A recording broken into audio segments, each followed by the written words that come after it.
আসসালামু আলাইকুম সুপ্রিয় শিক্ষার্থীরা, আজকে আমি আলোচনা করব পদার্থবিজ্ঞানের অধ্যায় আধুনিক পদার্থবিজ্ঞান ও ইলেকট্রনিক্সের খুবই গুরুত্বপূর্ণ একটা বিষয় নিয়ে, যে বিষয়টা আমার কাছে খুবই গুরুত্বপূর্ণ।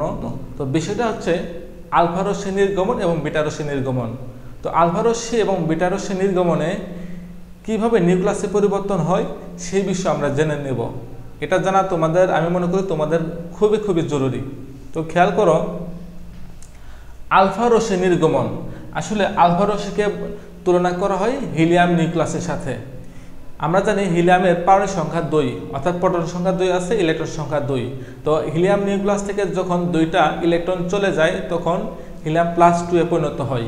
এই হিলিয়াম +2 কে বলা হয় আলফা রশ্মি। আর আলফা রশ্মি মূলত হচ্ছে প্লাস ধনাত্মক এবং বিটা রশ্মি হচ্ছে ঋণাত্মক। তো খেয়াল করো কি লেখা আছে, আলফা রশ্মি নির্গমন।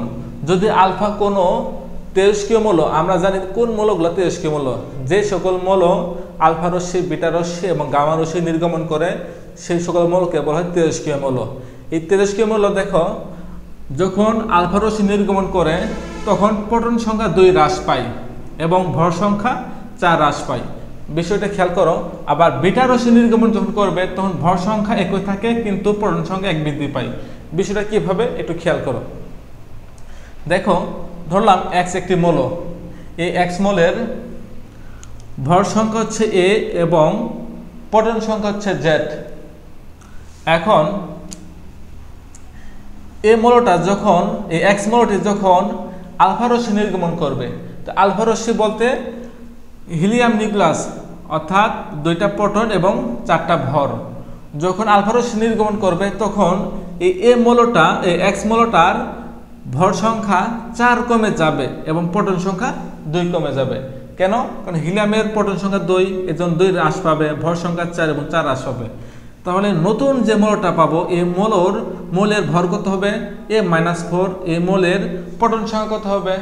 প্রোটন সংখ্যা হবে Z-2। তো এই বিষয়টা বোঝার জন্য আমাদের কিছু মৌল সম্পর্কে ধারণা রাখতে হবে।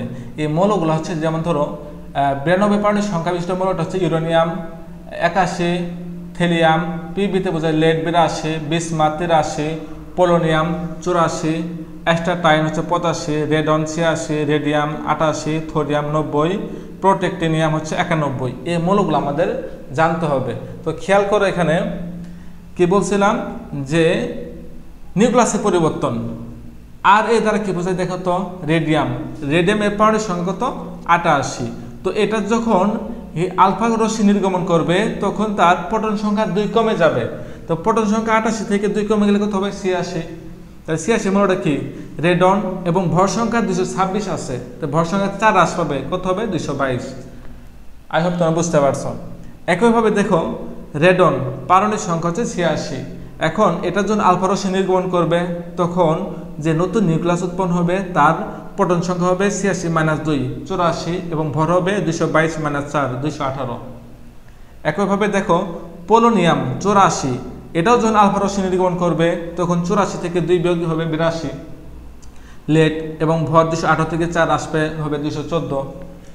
আশা করি তোমরা এই আলফা রশ্মি নির্গমনটা বুঝতে পারছো। তো এখন খেয়াল করো বিটা রশ্মি নির্গমন।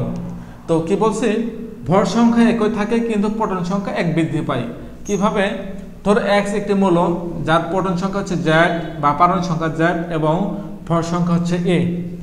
তো এটা যখন বিটা রশ্মি নির্গমন করবে, দেখো এর ভর হচ্ছে 0 এবং এখানে -1। এই -1 এর কারণে এখানে একটা প্রোটন সংখ্যা বৃদ্ধি পাবে। তো X মৌলটা যখন বিটা রশ্মি নির্গমন করবে তখন X মৌল Y মৌলে পরিবর্তিত হবে। তো Y মৌলের প্রোটন সংখ্যা কত হবে?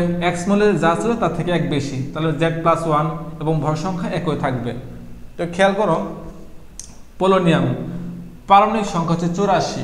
তো পারমাণবিক সংখ্যা 84, এখন যখন এটা বিটা রশ্মি নির্গমন করবে তখন নতুন মৌলটা কি হবে? দেখো, তোমাকে ধরো এটা দেওয়া থাকবে না, এটা তোমাকে বের করতে হবে। দেওয়া থাকলো এখানে কি মৌলটা কি হবে?